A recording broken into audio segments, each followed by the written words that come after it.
Good morning all of you. पिछले video में हमने बोर्ड एग्जामिनी 2021 में जो अपियरिंग स्टूडेंट है उनके लिए जिस सीरीज का शुरुआत किया था उस सीरीज का दूसरा वीडियो लेकर आज आए हैं। इस वीडियो में मैं एक ऐसे क्वेश्चन को डिस्कस करूंगा जो कि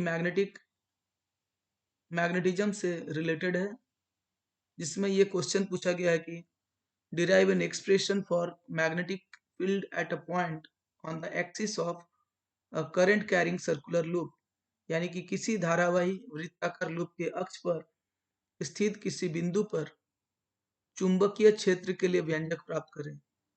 इसको झारखंड एकेडमिक काउंसिल के मॉडल सेट में ये पूछा गया है। साथ ही ये सीबीएसई और आईएससी बोर्ड के डिफरेंट एग्जाम्स के लिए भी ये इंपॉर्टेंट क्वेश्चन है। इस क्वेश्चन को पूरी तरह समझने के लिए वीडियो को बिना स्किप किए अंत तक देखिए, और इस चैनल को में अगर आज पहली बार आए हैं या सब्सक्राइब नहीं किए तो चैनल को सब्सक्राइब कीजिए और अपने दोस्तों में अधिक से अधिक शेयर करें। सब्सक्राइब करने के बाद नोटिफिकेशन बेल को दबाइए ताकि जब भी मैं ऐसा ही कोई नया वीडियो लेकर आऊं तो आपको इसका नोटिफिकेशन भी तुरंत मिले। क्वेश्चन को डिस्कस करने के बाद वीडियो के अंत में इसका नोट्स भी है, जिस नोट्स को आप उतार कर बोर्ड एग्जाम्स के लिए अच्छी तरह से प्रिपेयर कर सकते हैं। तो चलिए चलते हैं, इस क्वेश्चन को डिस्कस करते हैं। हम लोग सबसे पहले एक सर्कुलर लूप लेते हैं।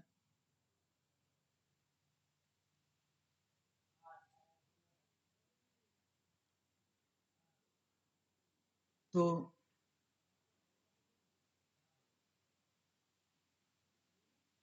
हम लोग लेते हैं एक सर्कुलर लूप।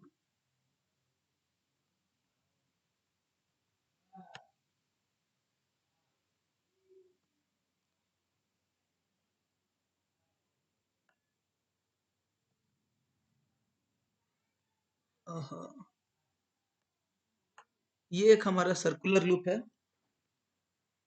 जिस पर करंट फ्लो कर रहा है। इस सर्कुलर लूप में करंट फ्लो कर रहा है इस डायरेक्शन में, एंटी क्लॉकवाइज डायरेक्शन में। एंटी क्लॉकवाइज डायरेक्शन में करंट फ्लो कर रहा है। करंट का मैग्नीट्यूड है सपोज आई। ये जो सर्कुलर लूप है इसका सेंटर ओ है और ये है इसका रेडियस आर। ये इसका एक्सिस को ड्रॉ करते हैं हम लोग। This is the axis. एक सीधी लाइन ड्रॉ कर लेंगे और सपोज एक्सिस पर यहाँ पर हम एक पॉइंट लेते हैं। एक्सिस पर एक पॉइंट ले लेते हैं हम।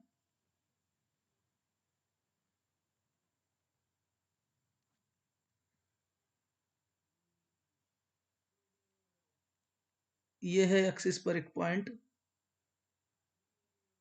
इसको मान लेते हैं P। एक्सिस पर मौजूद ये पॉइंट है।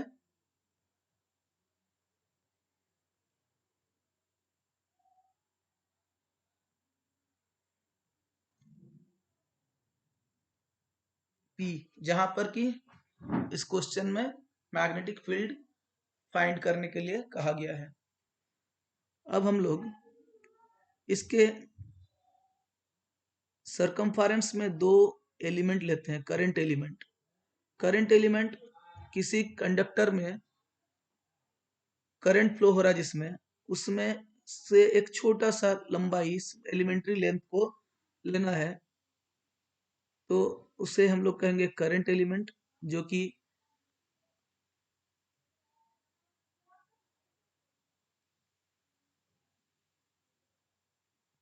ADL के प्रोडक्ट के बराबर होता है और इसको वेक्टर माना जाता है।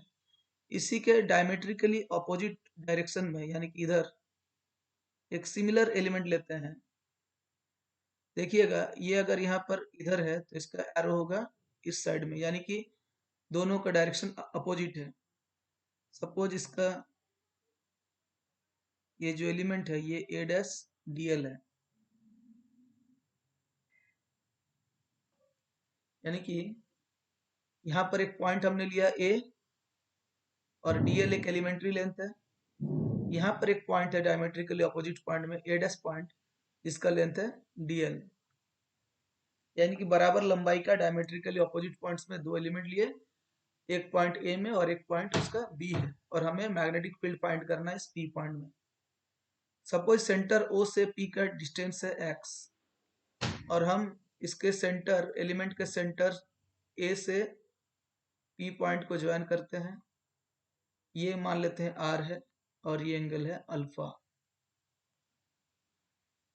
सिमिलरली हम लोग इस एलिमेंट का भी मिडिल पॉइंट ए डैश से पी को भी जोड़ देते हैं और ये एंगल भी अल्फा होगा।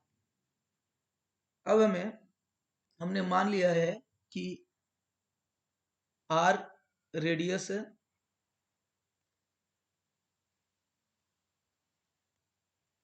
Are radius of the loop है। ऐसा लूप आर एक करंट कैरिंग सर्कुलर लूप है जिसका रेडियस है आर, और ओपी इक्वल टू एक्स, यानी कि जिस पॉइंट में मैग्नेटिक फील्ड फाइंड करना है उस पॉइंट का डिस्टेंस फ्रॉम द सेंटर, वो हो गया centre of the loop.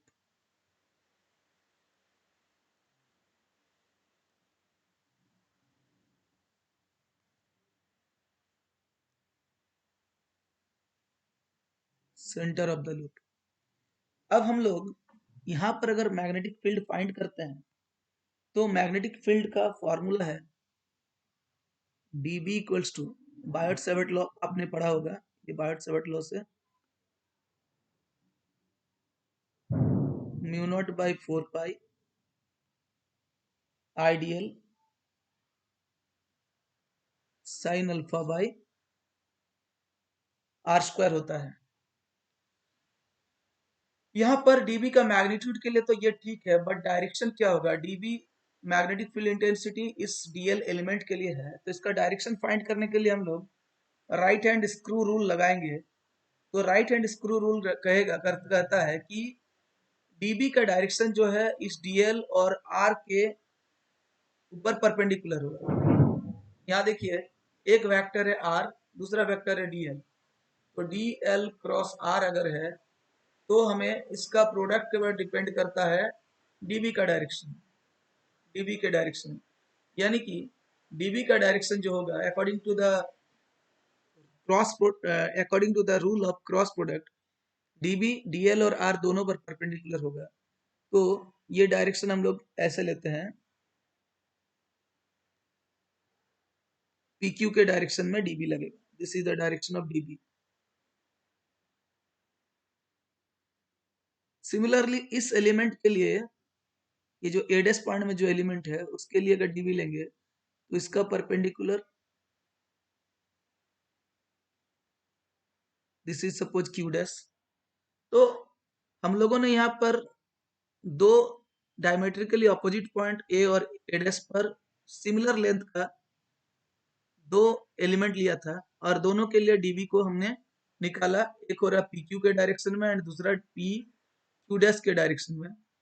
But पूरे के पूरे लूप में ऐसे इनफाइनाइट नंबर ऑफ एलिमेंट्स हो सकते हैं। अब हमें क्या करना है, इन दोनों का रिजल्टेंट फाइंड करना है। तो हम लोग इसको रिजॉल्व कर देते हैं दो डायरेक्शन में। सपोज एक हो गया इस एक्सिस के अलोंग में, सपोज इसको हम लोग एक्स एक्सिस मान लेते हैं, और एक ले लेते हैं इस डायरेक्शन में।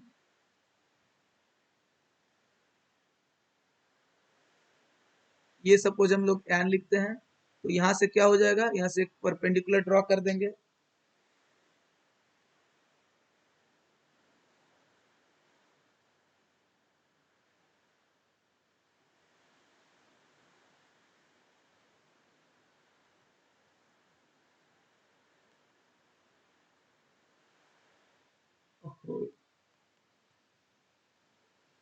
चलिए,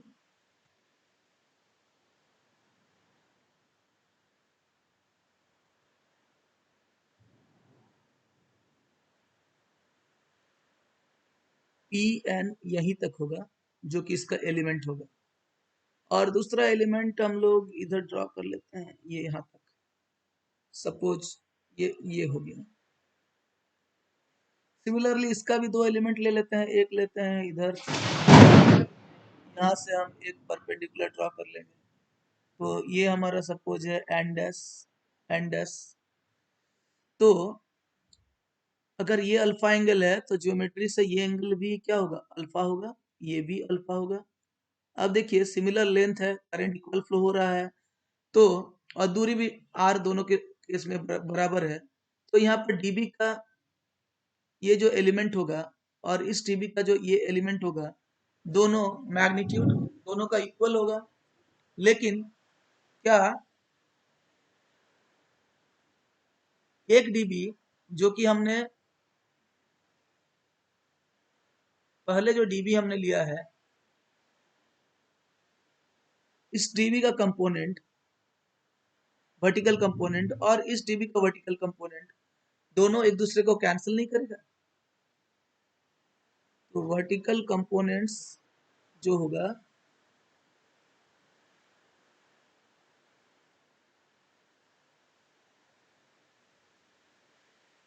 एक दूसरे को कैंसिल आउट करेगा, और रिजल्ट जो देगा ये रिजल्ट मिलेगा सिर्फ और सिर्फ इस हॉरिजॉन्टल कंपोनेंट से। यानी कि यहाँ पर जो हमारा रिजल्ट आएगा वो रिजल्ट सिर्फ हॉरिजॉन्टल कंपोनेंट से मिलेगा। तो यहाँ पर हम एक और चीज देख रहे हैं कि एक और चीज क्या देख रहे हैं कि डीएल जो है वो आर पर परपेंडिकुलर होगा।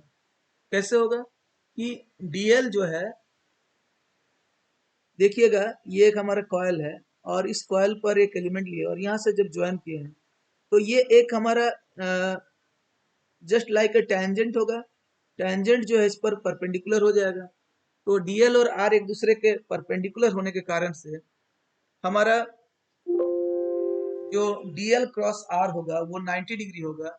और तब हम लोग इस डीबी के लिए एक्सप्रेशन में डीबी का जो एक्सप्रेशन है वो क्या बन जाएगा, DB equals to mu naught divided by 4 pi I D L sine 90 degree by R square. And sine 90 degree का वैल्यू 1 होने के कारण से ये रिजल्ट देगा mu naught by 4 pi I D L divided by R square. अब चूंकि इसमें ऐसे बहुत सारे एलिमेंट्स हैं तो रिजल्टेंट जो होगा वो होगा along x axis.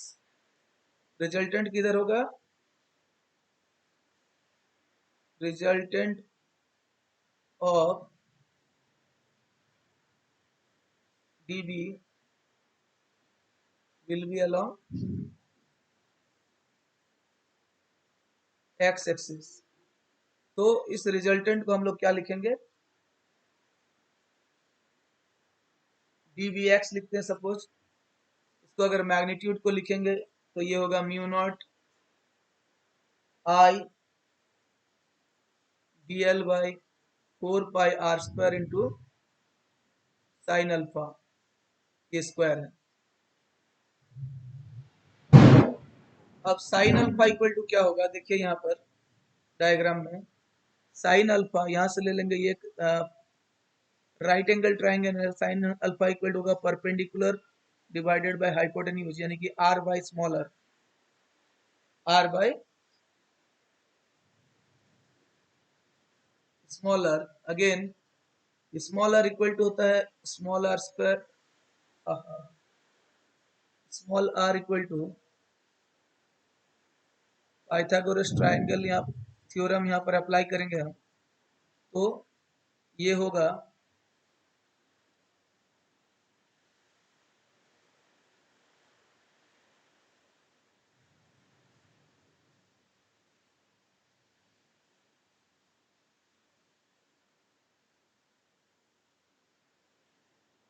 Are square plus X square whole to the power 1/2 यानी कि root, therefore dvx equal to mu naught ideal by 4 pi r square and sine alpha को रिप्लेस करेंगे r बाई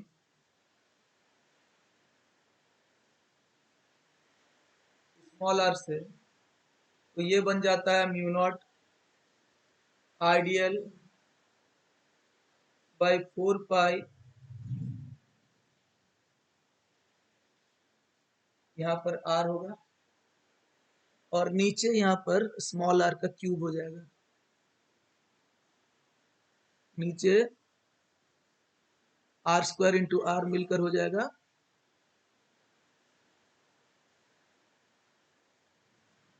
आर क्यूब, तो ये हो जाएगा हमारा mu naught I R divided by 4 pi R cube into D L. ठीक है, ये हमारा एक्सप्रेशन मिलेगा। लेकिन जब हम लोग टोटल मैग्नेटिक फील्ड निकालेंगे तो ऐसे अनेकों अनगिनत मैग्नेटिक फील्ड का सम हो जाएगा, therefore resultant magnetic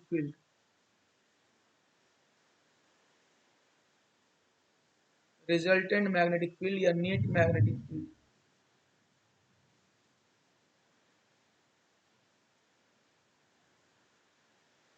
eight point P is B equals to integration of dV x, that is integration of, अब dV के लिए हमारे जो एक्सप्रेशन मिला था वो है mu naught I R divided by 4 pi R square plus X square whole to the power 3/2 into D L. अब हम लोग देखते हैं कि ये जो पूरा का पूरा पार्ट है ये कांस्टेंट पार्ट है, इसमें सिर्फ वेरिएबल क्या है, वेरिएबल है डीएल। तो जैसे कि हम लोग जानते हैं इंटीग्रेशन का रूल है, जो भी वेरिएबल्स होता है उसको इंटीग्रेट करेंगे और कांस्टेंट को बाहर निकाल लेते हैं, तो हमें इंटीग्रेशन के बाद ये मिलेगा। अगेन हम जानते हैं कि integration of close integration of DL equal to क्या होगा, ये लेंथ ऑफ द लूप हो जाएगा, लेंथ ऑफ द लूप, और पूरा लूप का लेंथ क्या होगा, ये हमारा पूरा लूप है तो इसका जो सरकमफेरेंस है वही होगा, तो रेडियस आर होने के कारण से इसका लेंथ हो जाएगा 2 pi into R. Therefore B equals to क्या होता है, बी इक्वल्स टू होता है mu naught I R divided by 4 pi R square plus X square whole to the power 3/2 into 2 pi R. यहाँ से हम 2 पाई को कैंसिल करेंगे तो नीचे 2 बचता है, और b इक्वल्स टू होता है mu naught I R R R square divided by 2 R square plus X square whole to the power 3/2। और इसका डायरेक्शन किधर होगा, इसका डायरेक्शन अगर हम लोग लेंगे तो ये हो जाएगा अलोंग दी एक्स एक्सिस, इधर होगा एक्स एक्सिस के अलोंग में, जो जैसा कि हम लोगों ने पहले ही देख चुका है, इसका डायरेक्शन होता है अलोंग एक्स एक्सिस, इसीलिए हम लोग यूनिट वेक्टर आई से इसको शो करेंगे। फॉर एन टर्म्स क्या हो जाएगा, ये for N terms single term के लिए एक्सप्रेशन था, एन टर्म के लिए बी इक्वल्स टू होगा mu naught N I R square upon 2 r² plus x² whole to the power 3/2। तो ये थे हमारा रिक्वायर्ड एक्सप्रेशन जो कि इस क्वेश्चन में पूछा गया था। अब एक्सप्रेशन तो हमें मिल गया है, इसके अलावा हमें क्या चाहिए ये तो हम समझने के लिए कर लिए हैं। एग्जाम्स के लिए हम लोग क्या करेंगे, कैसे लिखेंगे, एग्जाम्स के लिए कैसे लिखना है उसके लिए हम